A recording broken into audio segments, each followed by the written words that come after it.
RaWMachines here. In a world flooded with technology, many old industries are slowly being forgotten.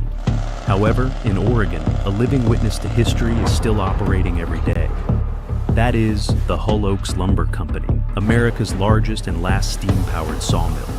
It's both a living museum and a place where giant logs up to 85 feet long are tamed by the power of steam, a capability modern sawmills no longer possess.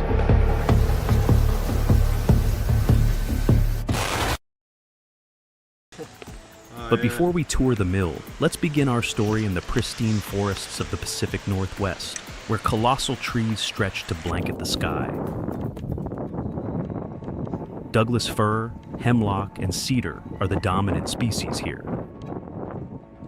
Their massive trunks were wide enough to build ships, bridges, or even an entire town. Of course, with such immense size, harvesting them was never easy.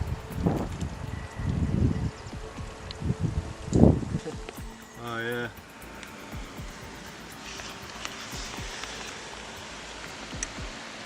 This work demands strength, experience, and an absolute respect for nature. Loggers must be able to read the tree's lean, feel its weight, and sense the direction of the wind.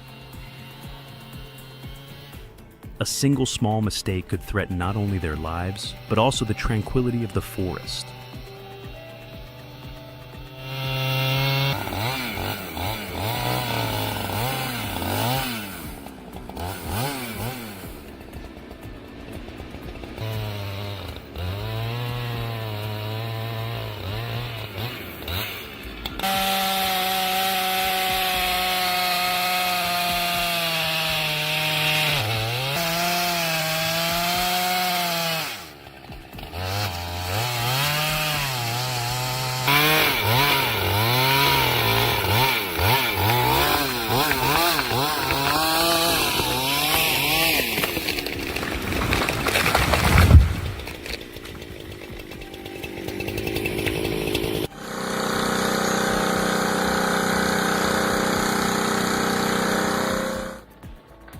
Once the tree is down, it's time for the yarder, a marvelous human-made machine, to get to work. With its tall crane and sturdy steel cables, it guides each massive log up steep slopes, weaving through the canopies to find its way to the sunlight.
Finally, the logs are piled up at the landing, forming mountains of timber.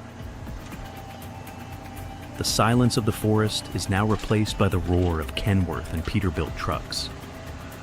These aren't just ordinary vehicles, they are legends of the logging industry, designed to conquer the harshest terrain with the heaviest loads.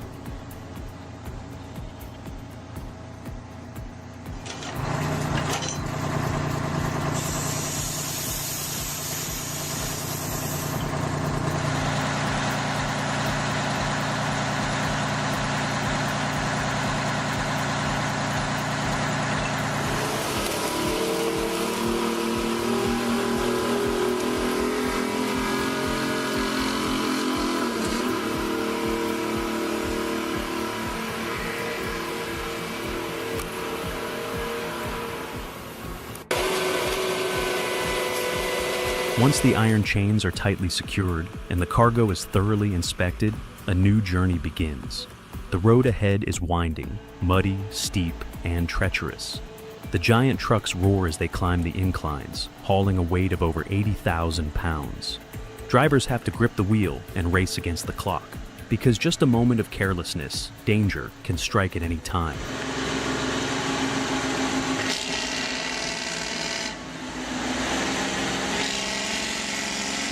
Today's special haul is Douglas fir, the ideal tree for producing the long beams and heavy lumber that are Hull Oaks' specialty. Unlike most modern mills, Hull Oaks was built to handle these oversized logs, making it the last bastion of heavy timber milling.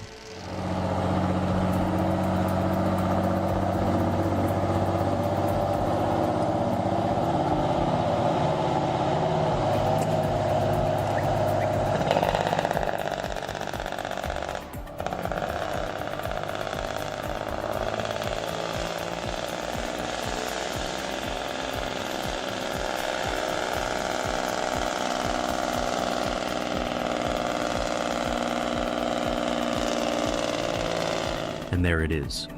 The Hull Oaks Mill is finally coming into view. For over 90 years, countless convoys have passed through here, carrying the bounty of the mountains. Inside those gates, the pulse of the steam-powered sawmill still echoes, waiting to turn rough logs into structures that will stand the test of time.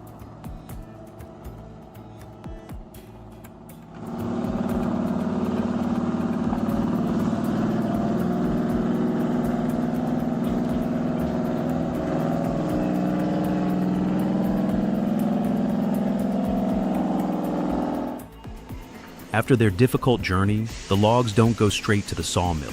They have to undergo a special ritual, a long soak in the log pond.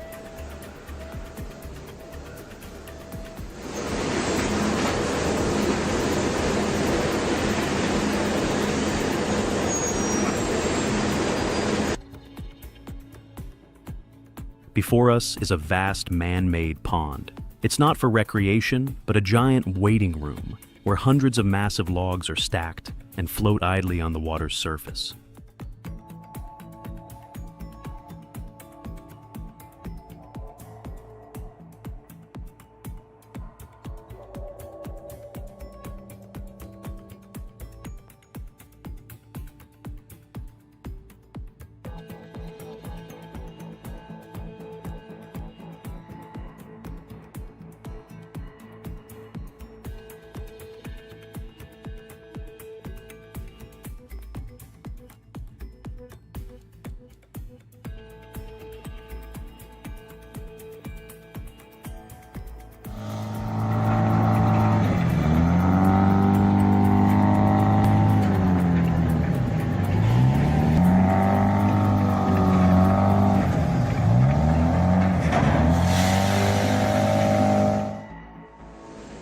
Why soak the logs?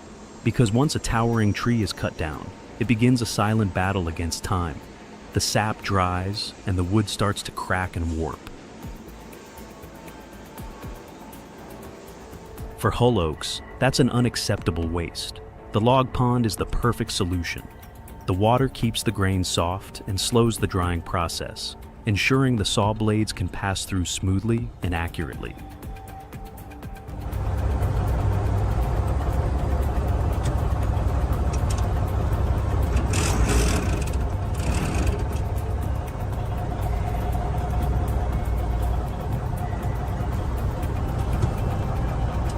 Okay, thanks a lot.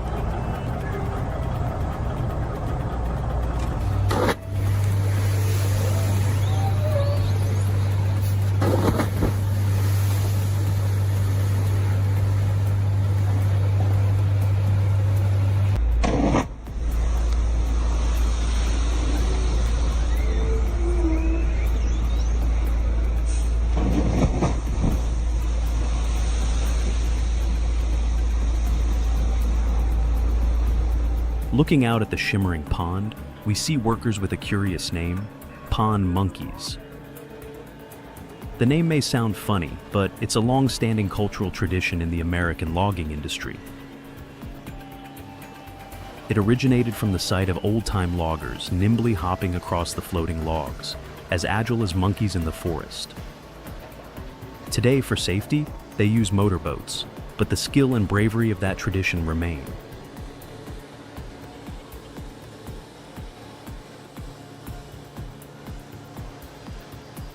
Pond monkeys typically work from a small craft called a pond boat, armed with a long pole tipped with an iron hook. With this tool, they push, pull, and maneuver the colossal logs. The job might seem simple, but it demands absolute focus. They must read the water's flow, predict where the logs will roll, and act before they become jammed. A single wrong move could cause a log jam, or even threaten their lives.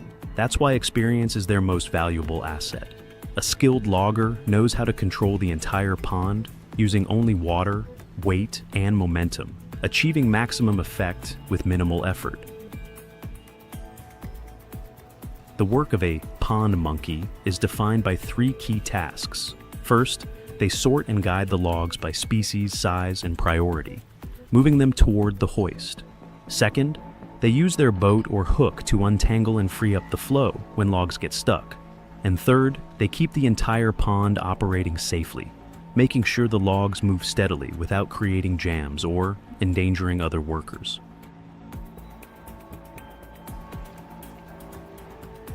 For them, this is more than just a job. It's a transgenerational art, a blend of craftsmanship and a deep understanding of nature. While modern technology can replace many tasks, at Hull Oaks, this tradition is preserved as a tribute to those silent workers.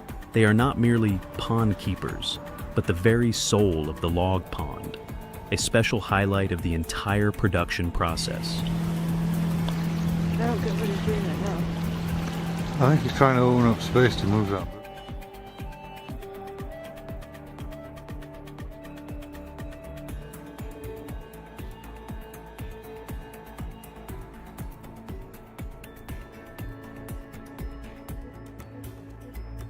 And so, as a pond monkey skillfully guides a log toward the hoist, its journey takes a new turn. The stillness of the pond gives way to the roar of machinery. The next stop is the debarking shed, where the rough exterior is peeled away to reveal the pristine wood inside.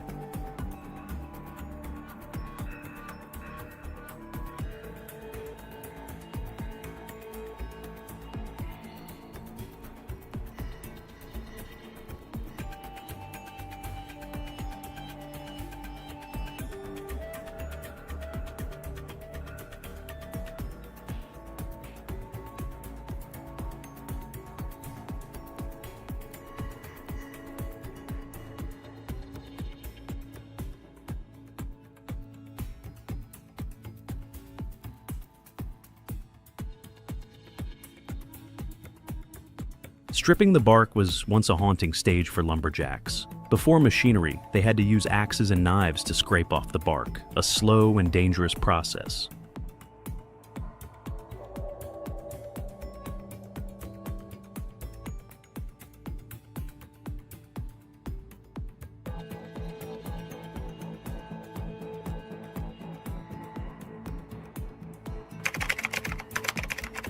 It wasn't until the early 20th century that the advent of mechanical debarkers truly changed the game, reducing manual labor and paving the way for a huge leap in productivity.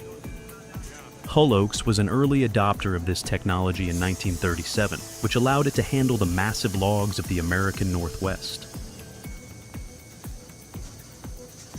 As each log is fed inside, the machine operates at an astonishing speed. Steel blades spin rapidly, biting deep into the rough bark and tearing it into thick strips. The sound echoes throughout the mill.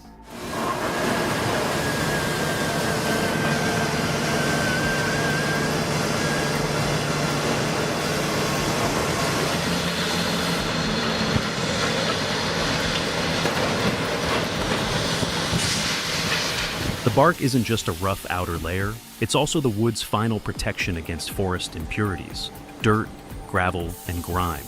If these materials get inside, they'll dull the saw blades, ruin perfect cuts, and disrupt the entire production process.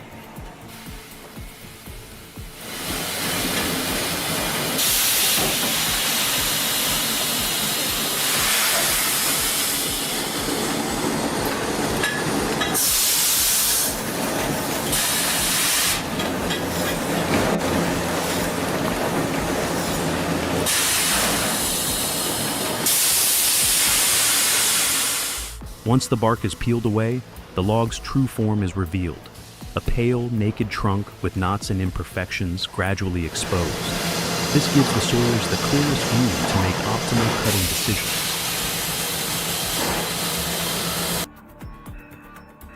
At a place that specializes in oversized beams and special cuts like Hull oaks, understanding the personality of each log from the very beginning is crucial. The bark, wood chips, and other scraps here aren't simply discarded. They are considered a valuable resource. Sometimes they become mulch to nourish the soil. Other times they're turned into fuel for the steam boiler, powering the entire mill's non-stop operation. A closed loop, a testament to the thrift and efficiency of the traditional lumber industry.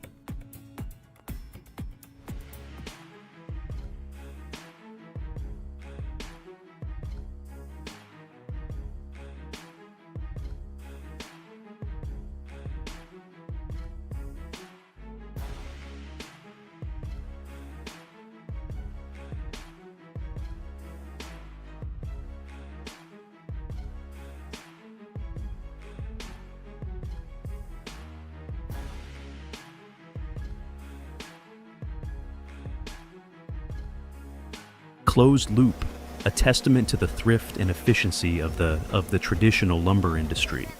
After being debarked, the log continues on the conveyor belt to the next stage, cross-cutting.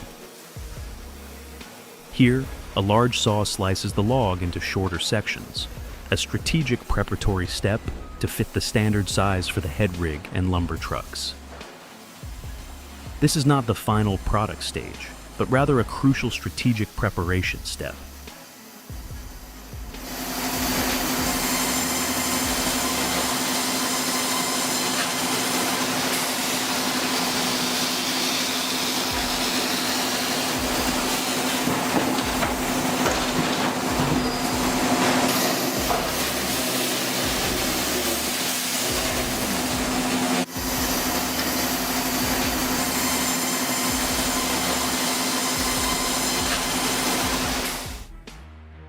Inside the spacious mill, the carriage emerges like a giant beast. It runs on rails, rocking back and forth, securely gripping the log with sturdy iron posts before pushing it straight into the screaming saw blade.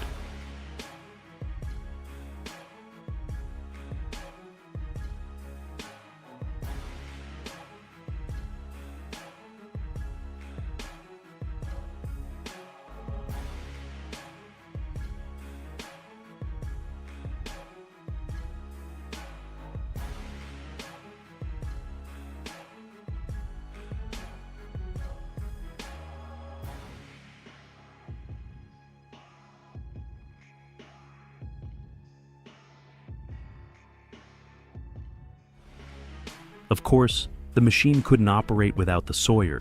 They are the soul of this process. With their sharp eyes and decades of experience, the sawyer reads the wood, examining the grain, knots, and twists to visualize its inner structure.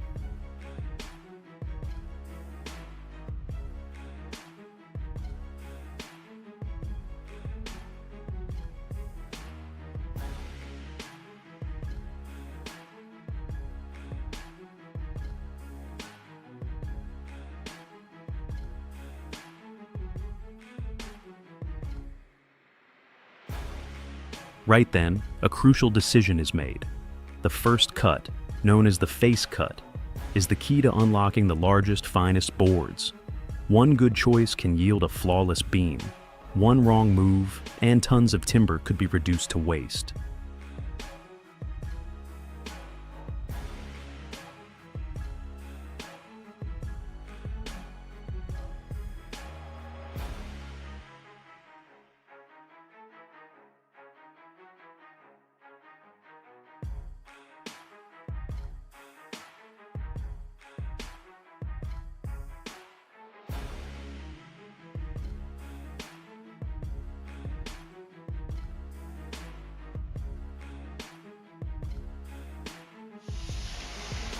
The sound of a lever pull echoes as the carriage pushes the trunk into the saw blade.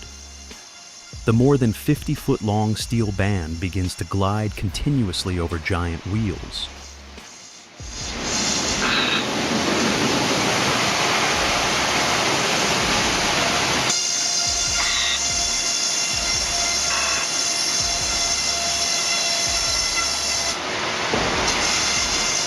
Unlike older circular saws, the bandsaw wastes less wood. Each cut peels off a rough slab, revealing the straight wood grain inside. This slab is then transferred for chipping or as fuel. The carriage retracts, the log is rotated, and the process is repeated. Like this, the log is squared up and gradually becomes smaller.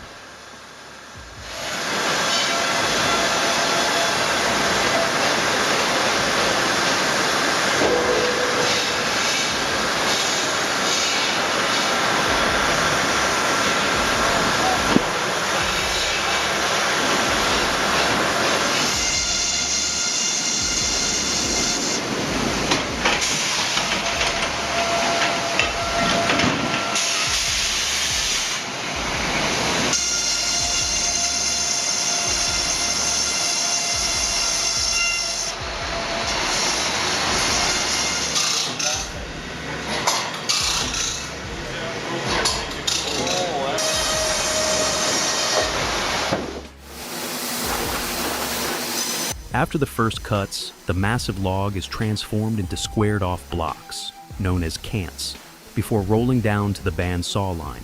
There, the enormous blade runs ceaselessly, slicing each cant into boards of uniform thickness. After every cut, the chain system pulls the cant back into place, then drives it forward again, until the entire block is broken down into streams of lumber that drop onto the transfer chain.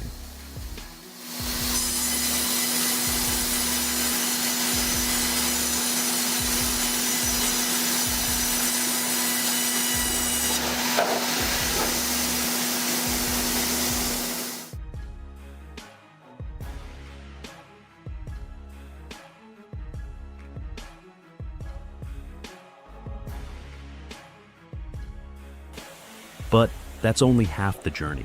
The boards then pass through a resaw to be split into smaller pieces, followed by an edger to trim away the rough, uneven sides. Finally, a trimmer cuts out cracks and unwanted knots, leaving each board straight, clean, and true to the specifications of the design.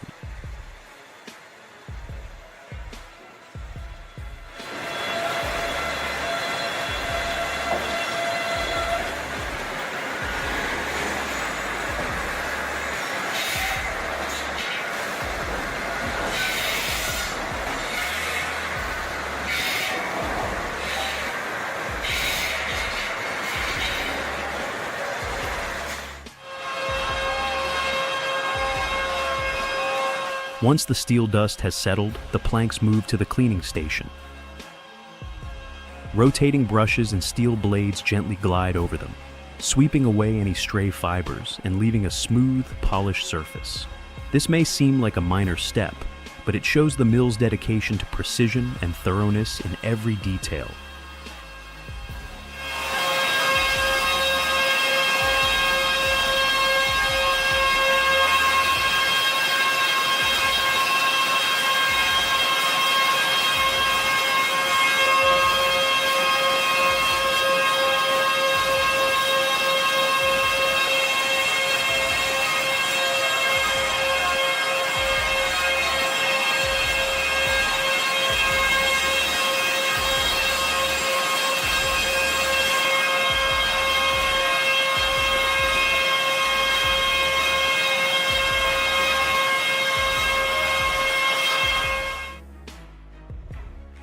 Finally, skilled workers move into the grading phase. With their calloused hands, they flip each plank, touch every grain, and even listen for the sound it makes when tapped lightly, to determine what is first-class lumber and what is standard grade.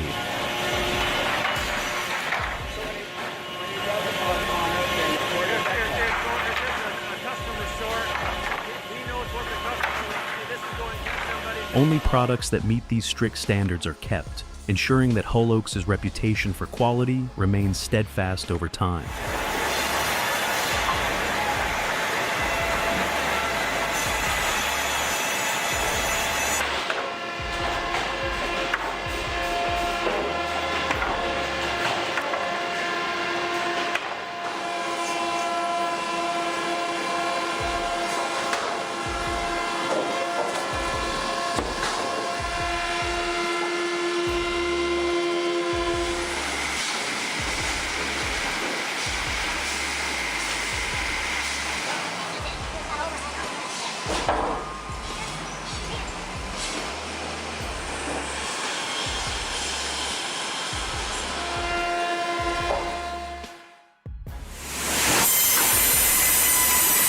Not every log at Hull Oaks is sawed into planks. Some massive Douglas fir trunks, up to 85 feet long, are kept intact to become oversized beams or bridge decking. They become a valuable resource for railroads, shipbuilding, and even the restoration of historic wooden bridges.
Instead of going through the edger or trimmer, these giants are taken directly to a specialized circular saw station. Here, a thick and powerful steel blade squares them up and flattens them, creating precise timber blocks.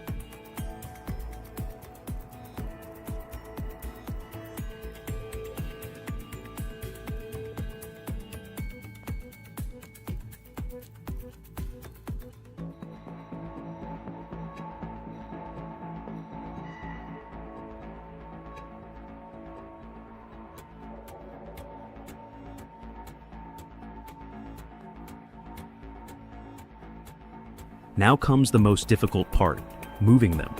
Weighing tens of thousands of pounds, they are impossible to move by hand or conveyor belt.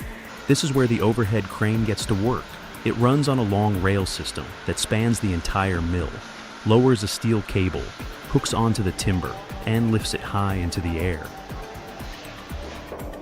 In that moment, you see just how wonderful the combination of human and machine truly is.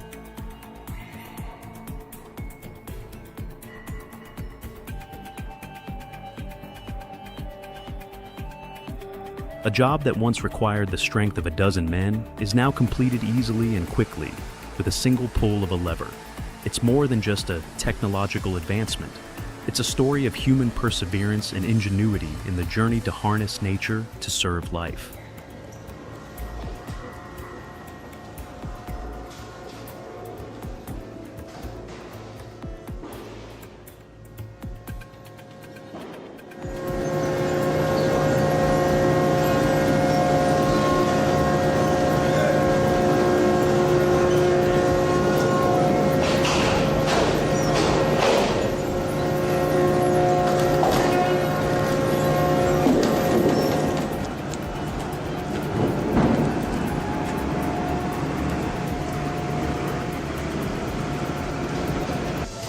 Hidden within the mill is a quiet but no less important space, the filing room. This is the mill's silent heart, a place where massive saw blades are cared for and restored after a day of grueling work.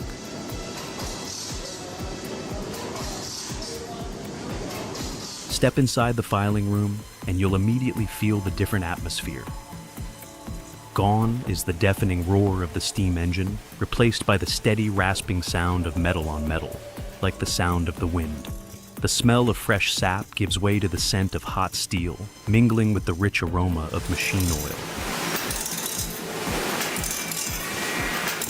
The light from old yellow bulbs reflects off the straight-standing blades, which look like giant steel moons. A nearly 50-foot-long blade, only a few millimeters thick, must run hundreds of times a day through solid timber blocks. If it hits a small piece of rock, a hidden nail, or a crack in the trunk, it can be chipped, bent, or even torn apart. If not properly filed and tensioned, the blade can wobble, cut crookedly, or even break and fly off, endangering the entire workshop.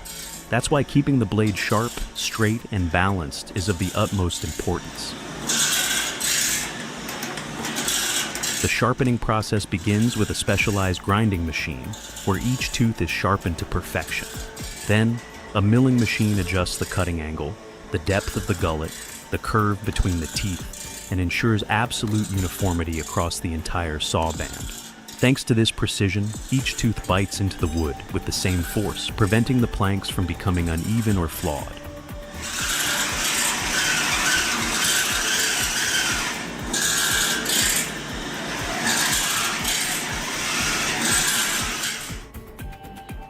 But sharpening is only part of the job. The blade also has to be tensioned and aligned. When the blade spins at high speed, internal stress can cause it to warp or wobble. Using specialized hammers and anvils, the craftsman adjusts the steel, creating the perfect balance that allows the blade to run precisely. The work is both a science and an art, and one that takes years of experience to master.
Once the blade has been restored, the process of replacing the new blade begins. The massive head rig stops operating, and the steel wheels fall silent. Workers coordinate to remove the old blade, roll it up neatly, and then slide the new blade, gleaming after hours of sharpening, into place. They tension it evenly around the wheels, adjust every detail, and then finally turn on the machine. The new blade screams to life, biting into the log with newly reborn power and precision. The filing room lacks the spectacular sight of a log carriage or a crane hoisting a beam, but it is the mill's nerve center. From one generation to the next, the trade of saw filing has endured, from the time of manual grinding under the light of oil lamps to today, with electric grinding tools. While technology has changed, the principle remains timeless. A sharp blade is essential for protecting the mill's productivity, safety, and reputation. Each tooth that's sharpened is a promise. The next cut will be straight, the next plank will be smooth, and the legacy of Oregon's craftsmanship will be upheld. In the quiet, amidst the gleam of steel and the smell of oil, the saw filers are the guardians of that legacy. Without them, the thunder of the entire mill would fall silent.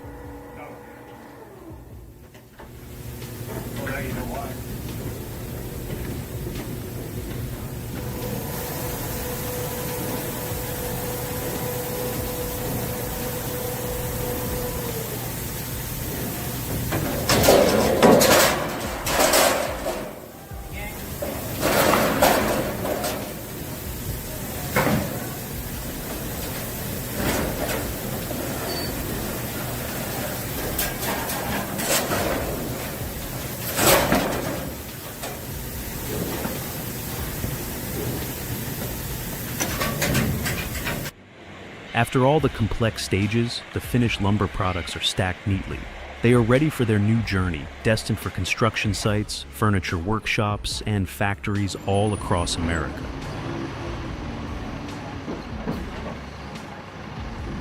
Every piece of lumber that leaves Hull Oaks carries a story. It's a story of the power of giant machines and the resilient spirit of the mill workers. So, when you see a beam, a table, or the frame of a house, remember that it's not just wood. It's a piece of history that continues to exist today.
The journey of the timber begins in the vast forests of North America, where spruce, pine, and fir species have grown resiliently over many years.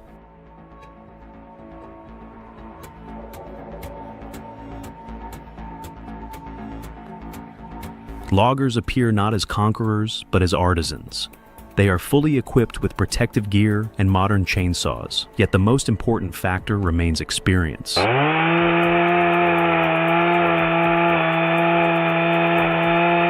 Before cutting, they observe the terrain, the tree's lean, the wind direction, and the stability of the surrounding area.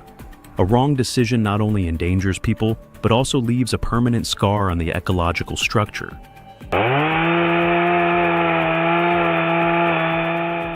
When all calculations are complete, the first cut is made. It opens up a precise notch at the base of the tree, shaping the path the trunk will follow as it falls.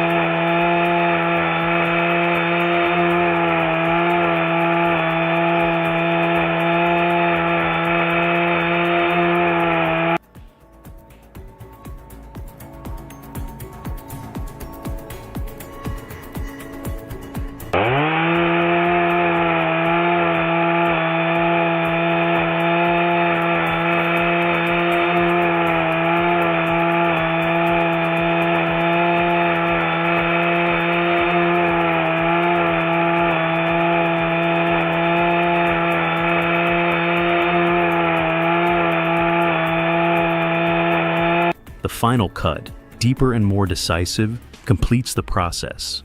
As the trunk crashes down, the sound echoes like a farewell. Birds scatter, pine needles fly up in the air, and the ground slightly trembles under the weight of decades of growth. It is not an end, it is a change of role. One life cycle closes to open up a new purpose in the human value chain.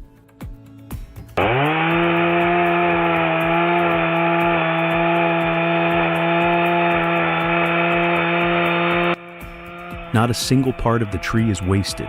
The straightest and strongest logs are reserved for load-bearing beams and engineered wood. Small branches and residual material become wood chips, paper, or biomass fuel.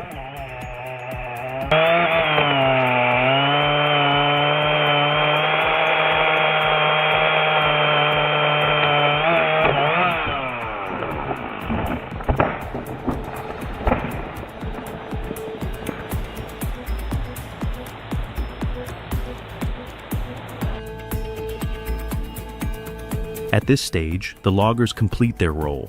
They are not merely tree fellers, but the people who lay the foundation for the entire value chain that follows.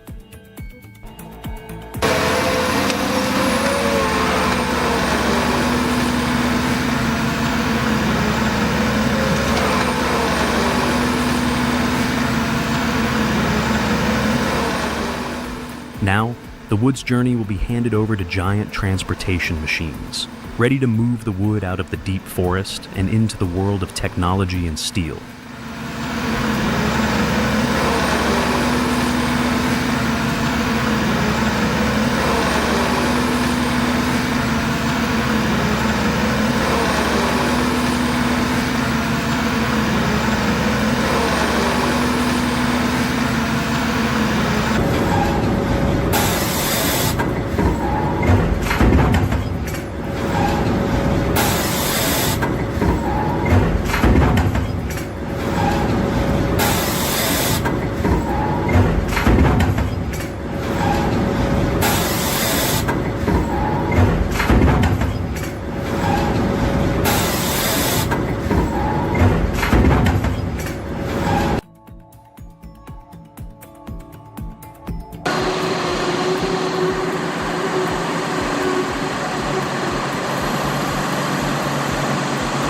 Heavy-duty logging trucks are a common sight on narrow and steep forest roads.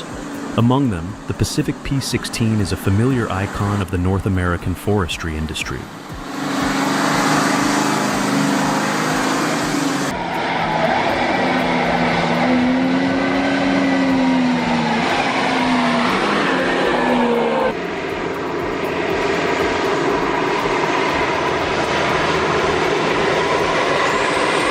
With a gross vehicle weight that can reach hundreds of tons and a powerful drivetrain, these machines are born to conquer terrains that conventional trucks struggle to access.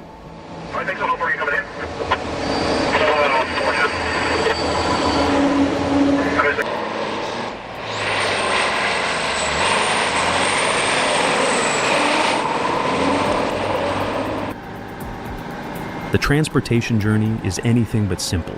Winding mountain roads, slippery surfaces, tight turning radii, and steep grades force the driver to precisely control speed and load. Every curve is a test, not only for the vehicle, but also for the driver's experience and concentration.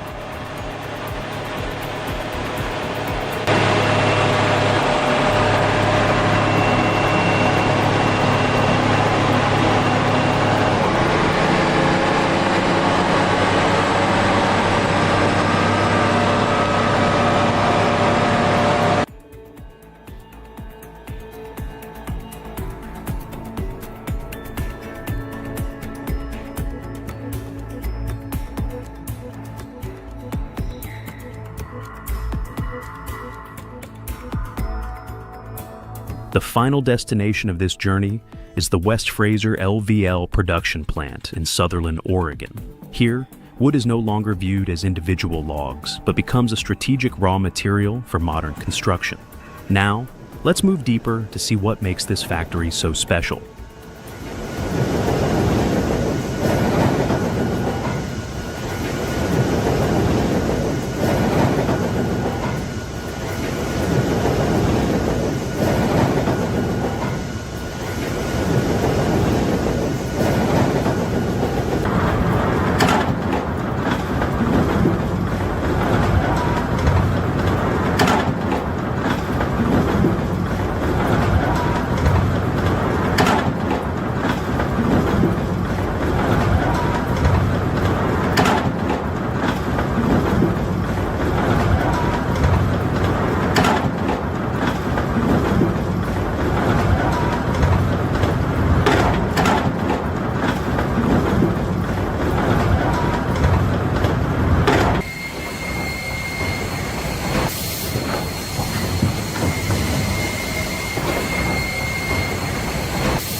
At the log yard, heavy logs are unloaded using large machinery.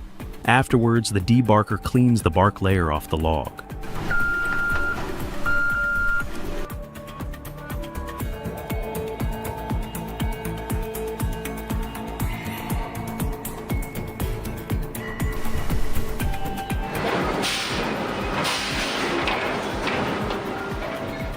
The clean logs are then moved onto the feed deck of the veneer block cutting station.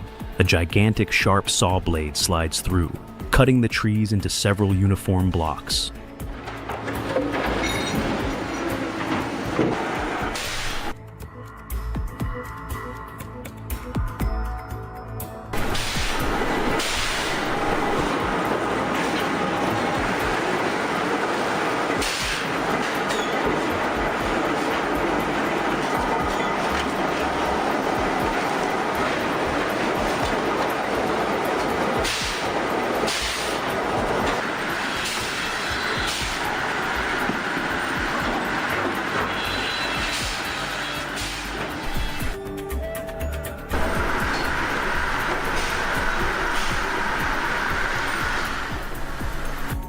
The sound of the saw shrieks loudly, but behind that sound is the perfection of order. From a free, indeterminate shape of nature, the wood is reshaped into standardized units, ready for production.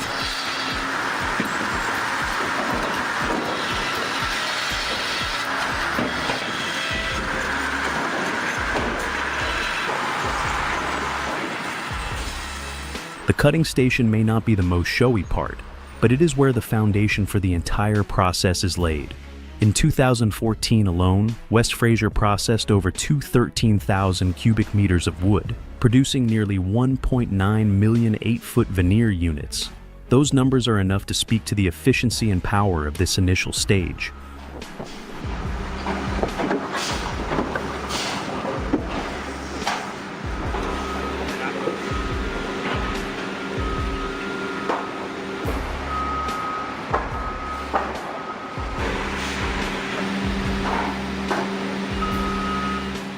Following the block cutting stage, the wood is transferred to hot water vats for heat treatment.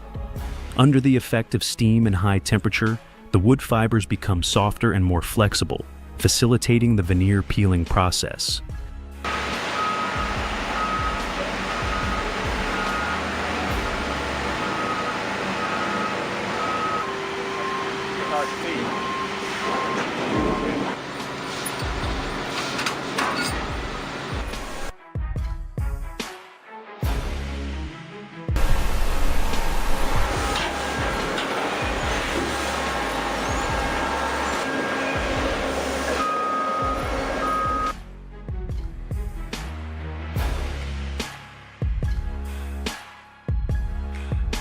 When the necessary softness is achieved, the wood is moved onto a cleaning conveyor. A rounding lathe quickly removes the rough outer layer, exposing the lighter colored wood core inside.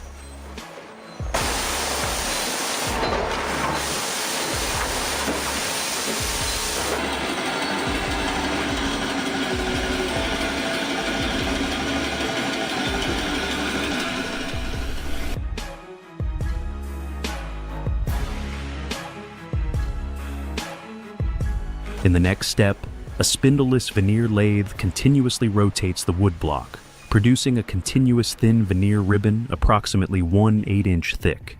The initial heavy log is transformed into light, thin, workable veneer sheets, ready for the drying and pressing stages.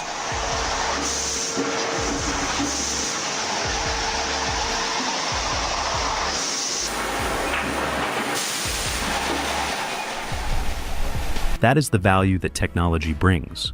Natural defects found in rough-sawn timber, such as knots or twisted grain, are eliminated, replaced by uniform veneer sheets with stable structure and precisely controllable durability.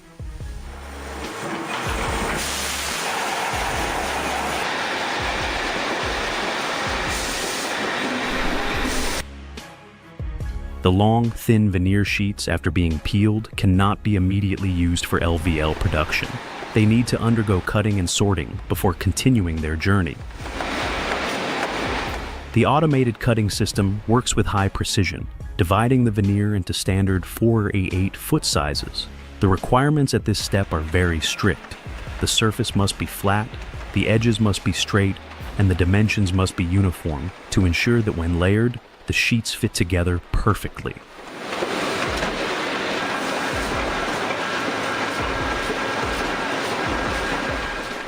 Next is the inspection stage. The veneers are categorized based on quality grade and moisture content. Those that meet the standards continue to the drying stage, while those unsuitable for LVL are redirected to other wood product lines, where technical requirements are lower but still effectively utilize the material.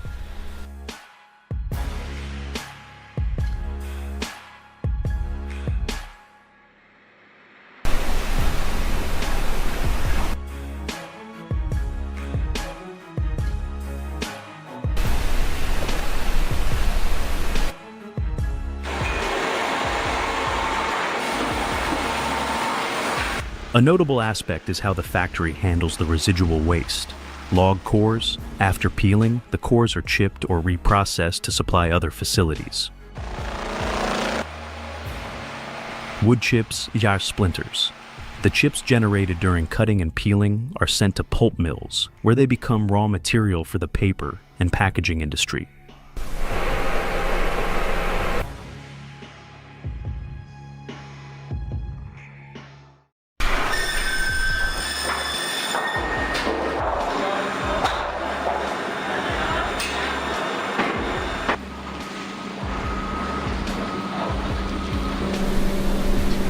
Bark and sawdust. These become biomass fuel, providing energy for the very factory that created them.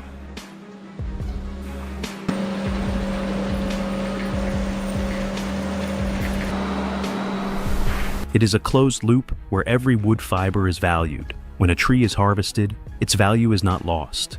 It merely transforms into various forms, balancing economic benefit with environmental responsibility.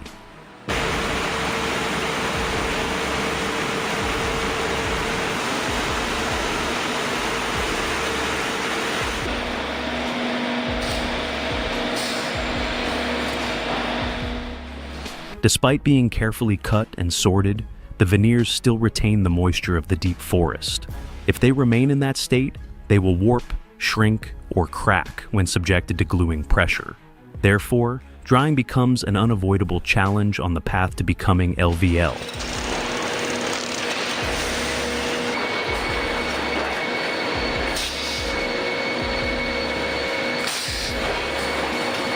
In the kiln, a high-intensity stream of hot air at about 400 degrees is blown through the veneer layers. In just 3 to 4 minutes, the wood's moisture content is brought down to the standard level.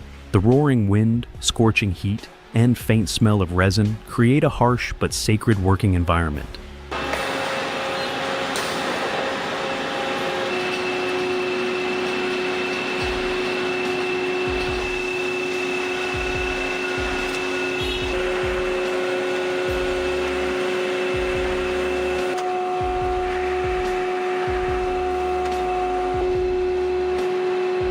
The crucial factor lies in balance. Wood that is too wet will destroy the glue bond, while wood that is too dry becomes brittle and prone to cracking. Only when the standard moisture content is reached can the veneer layers bond durably and maintain a stable shape over the long term.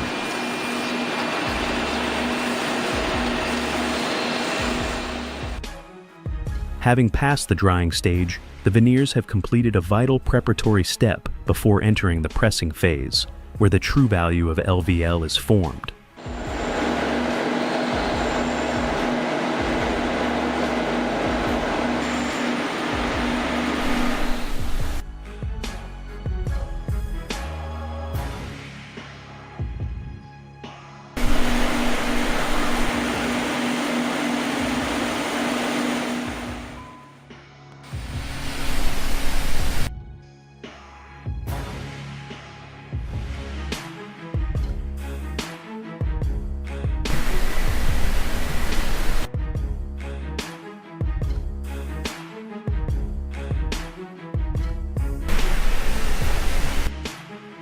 The layering process on the conveyor belt marks the most critical moment for LVL. This stage, known as lay up, is when the material's mechanical structure is determined.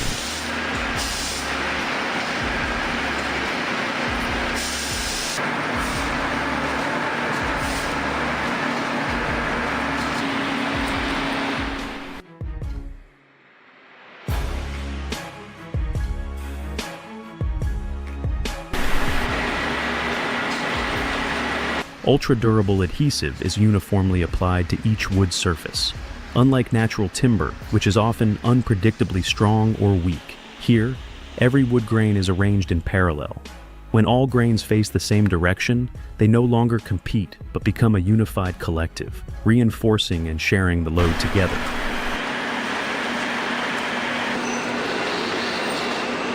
After the layering is complete, the entire stack of veneers is fed into a continuous press. The system of steel rollers and press plates generates pressure up to 300 psi, while combining high temperature and microwave energy to activate the adhesive, tightly bonding the wood layers.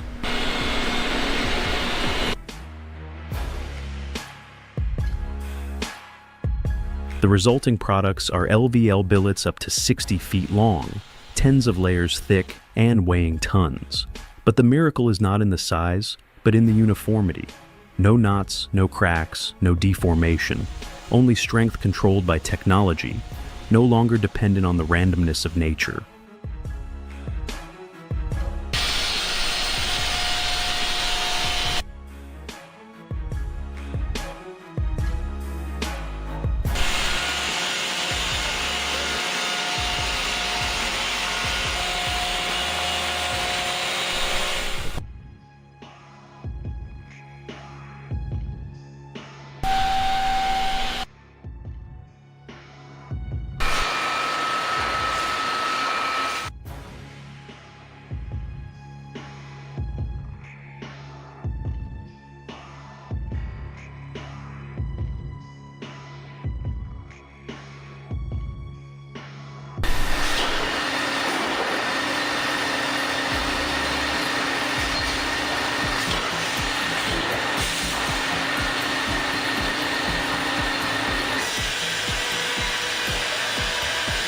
Although already strong and monolithic, LVL still requires one final finishing step before it can appear in construction projects. Much like a rough gem must be polished before it can shine.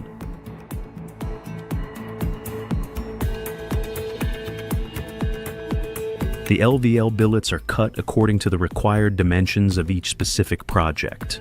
Every beam undergoes rigorous technical inspection, is clearly stamped with specifications, and has traceable origins. Only when all standards are fully met do the products leave the production line.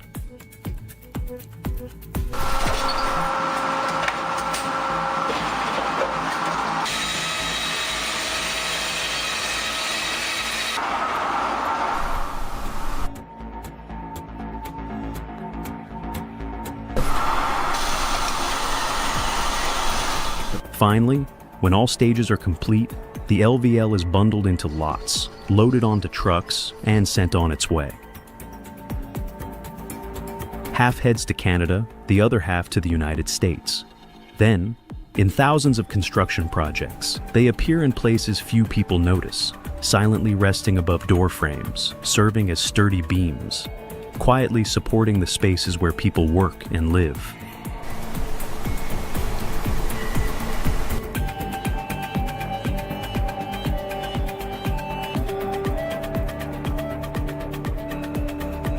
Leaving the factory, LVL does not end its journey, but merely changes its context. From a material controlled by technology, it steps onto the construction site, where strength only holds meaning when placed in the correct position and sequence. And there, every structure begins with the foundation.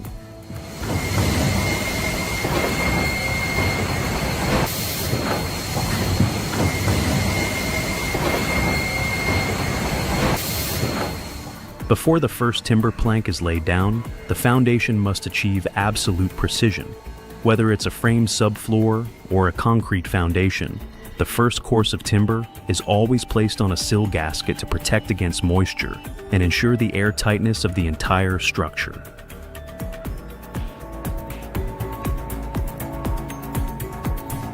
Each piece of timber is clearly coded with numbers and letters printed on both ends.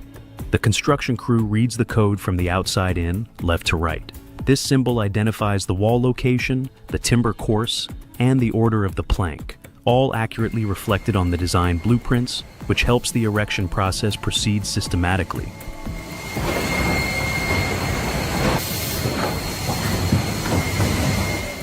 The first course of timber is always a half course, with the planks cut in half to create the reference mark for the entire structure.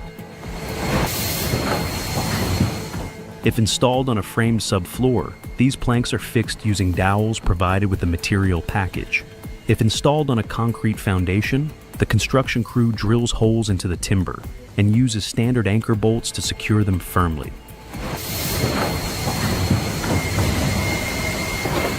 The maximum length of each timber plank is about 16 feet. For longer walls, the exclusive timber lock joint system is used.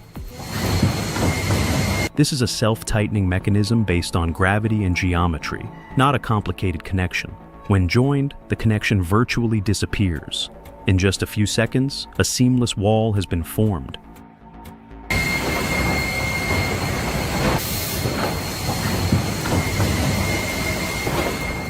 Each dovetail joint is sealed with a combination of foam, weather stripping, and sealant.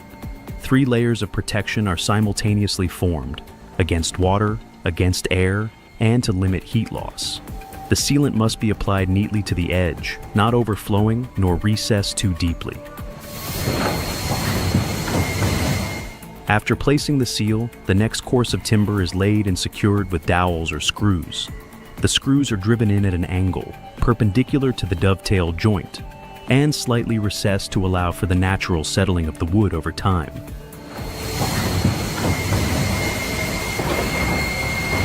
This process is continuously repeated around the entire perimeter of the house.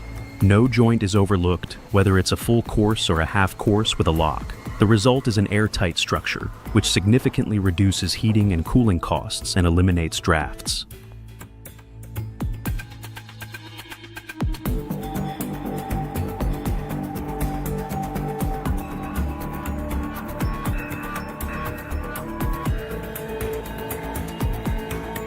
The timber planks are designed with a double tongue and groove system.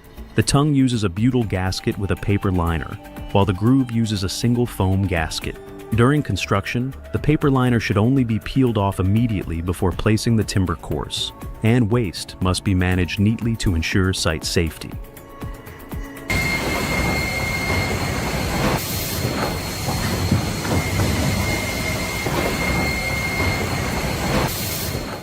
At the corners, holes are drilled through from the top course down to the bottom course. Expanding foam is injected into about half the volume of the hole, just enough to seal it without causing back pressure. The goal is to completely seal the dovetail joints at the corners, the most easily overlooked locations.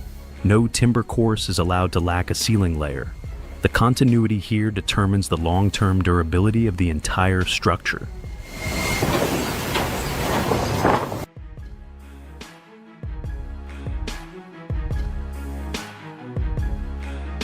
The timber planks are stacked as close to their installation location as possible. Long planks are stacked on the subfloor, and short planks are stood upright to save space and facilitate access.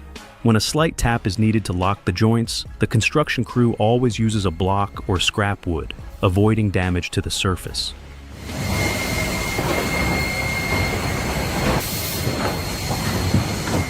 The electrical system has already been pre-drilled and routed within each timber plank. Outlets, wires, and switches all have their designated paths. This significantly reduces time and on-site intervention.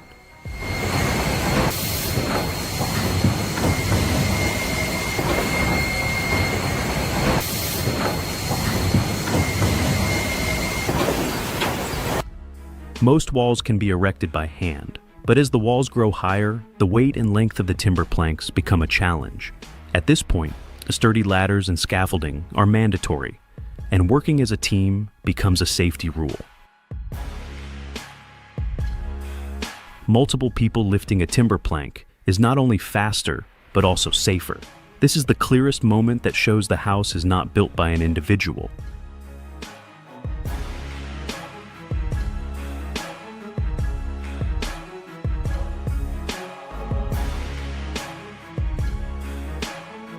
Anchor holes are drilled 60 inches apart, 12 inches from openings, corners, doors, windows.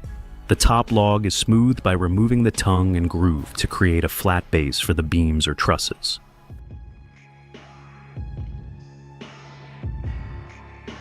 The anchor rod is cut to fit the length from the wall top to the bottom hole, plated and set in place. Bolts are tightened regularly during construction. The last tightening happens before the baseboard trim is added.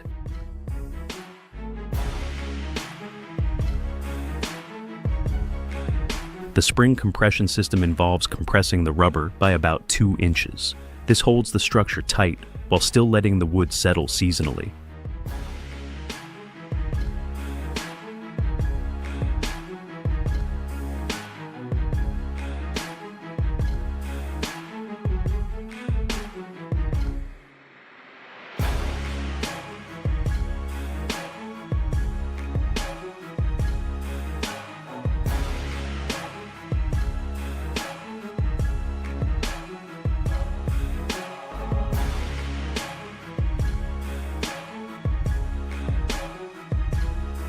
Doors and windows are not installed directly into the timber planks. They are secured to kiln-dried, solid wood splines, which allow the surrounding timber to expand and contract without binding the frames.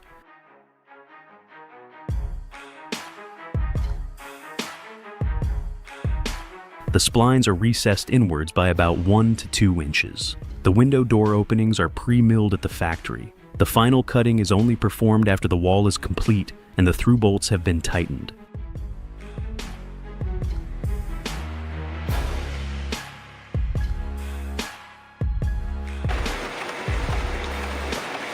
The felling of a tree, in the modern context, is no longer a simple act of exploitation. It is the result of long-term forest management, of decisions carefully weighed between the demands of construction and the limits of the ecosystem.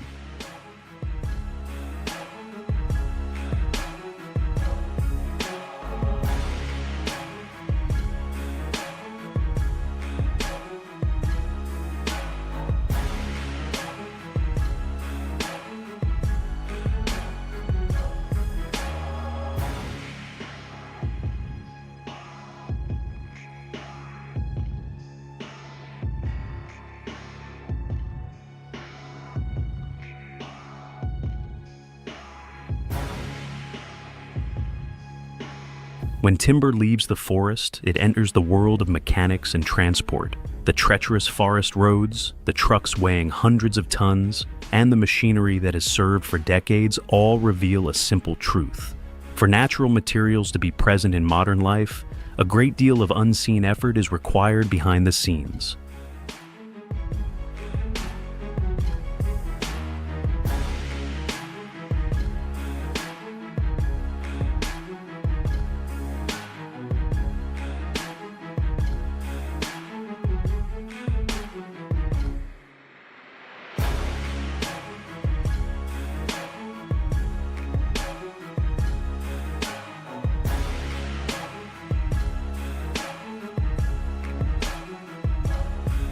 In the factory, wood undergoes its most profound transformation. From an inconsistent natural material, it is peeled, dried, rearranged, and pressed tightly under heat and pressure. The result is not a denial of nature, but a way of reorganizing it, where imperfections are dispersed, strengths are amplified, and mechanical properties are strictly controlled.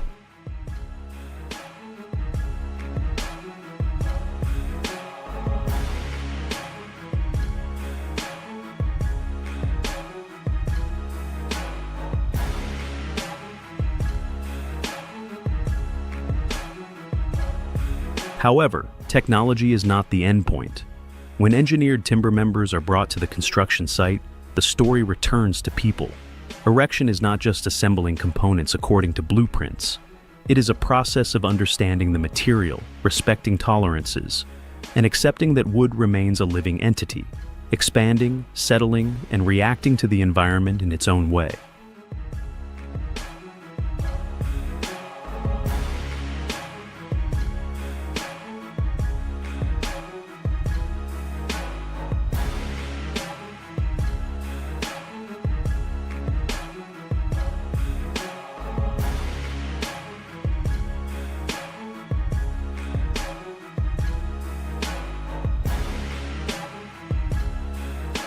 In self-assembled wooden house kits, every log course laid down bears the mark of the builder. Every carefully sealed joint is a choice for long-term sustainability. The seemingly minor details are precisely what determine whether the house will remain stable through many seasons.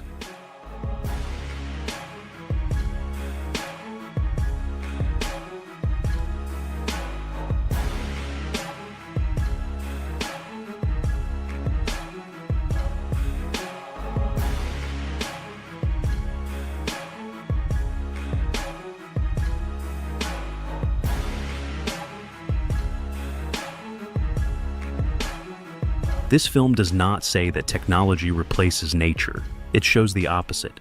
When nature is properly understood, responsibly managed, and combined with technical intelligence, wood can continue to live, not as a tree, but as a durable part of the human-made world.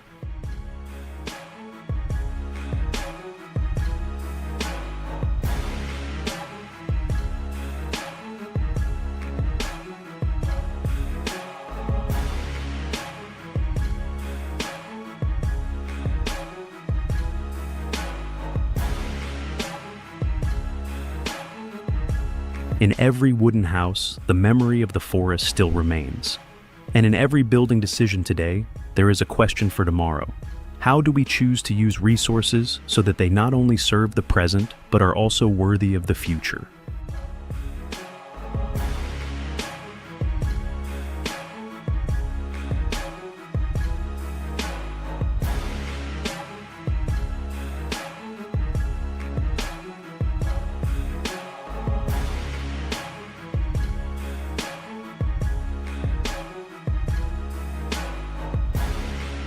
Thank you for listening to the end of the story. If you also enjoy similar videos, please hit the like button, share, and subscribe to the channel so you don't miss any exciting stories to come. RaWMachines says goodbye and see you again.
RaWMachines here.